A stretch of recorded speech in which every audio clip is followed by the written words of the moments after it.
We're now going to look at UIF, which stands for Unemployment Insurance Fund. What happens is the employee will deduct 1% of your salary, and he will contribute 1% out of his profits, and together you would add those, and 2% then goes to the government or to SARS. It's a special form of tax so that there is money in this fund when people are unemployed so that they can be paid for a certain amount of time depending on how long they've been working. The maximum deduction, and this changes, not that it's changed for the last few years, is 148 Rand 72 a month, which means the salary that a person earns is 14,872. And with maximum, so if you earn anything over and above 14,872, you are still only going to pay 148 Rand and 72 cents. Right, let's see how this works out. You earn 9,800 a month. What is your UIF contribution? This is your contribution, which is 1%. 1% is 1 over 100 of your monthly salary, which was 9,800. And if we work that out, you will get 98 Rand. So every month you would pay 98 Rand towards the UIF fund. Your employer, what do they pay over to SARS? Well, your employer pays 98 Rand on your behalf, plus another 98 Rand, so it will be 2 multiplied by 98 Rand. So in total, it is going to be 196 Rand. Every month gets paid to SARS.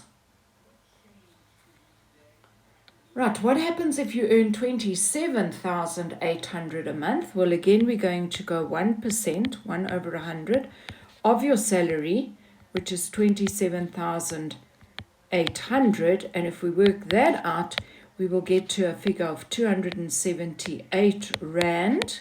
But remember, the maximum is 148.72, so you will not pay that. Your employer will deduct 148.72.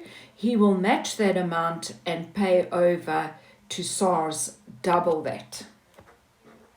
Right, now the next one would be, for example, if you have to pay 123 Rand 50 to UIF, what is your salary? Well, we can work it out this way. So 123 Rand 50 is 1% of your salary. So how much would your salary be? So X,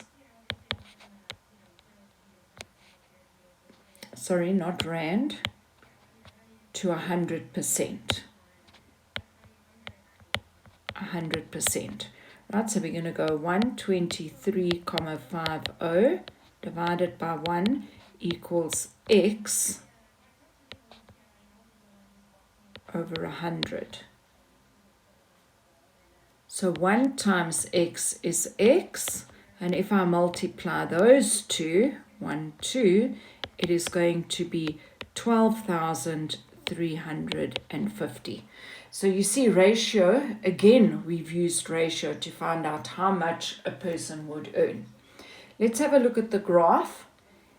So this is an example of the UIF graph because you pay UIF on a sliding scale until you reach a salary of 14,872. That would be your monthly salary. And how much would you pay in UIF? Well, remember that was your 148.72. So this flat part of the graph, let's just have a look here.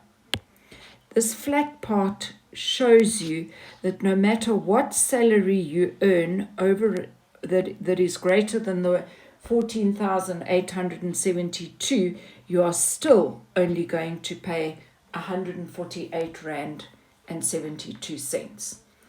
Right, now we need to have a look at the application of UIF. The first thing you need to understand that a percentage salary increase, so for example, if someone gets a 10% increase, does not always mean that the take-home pay is going to be 10% more.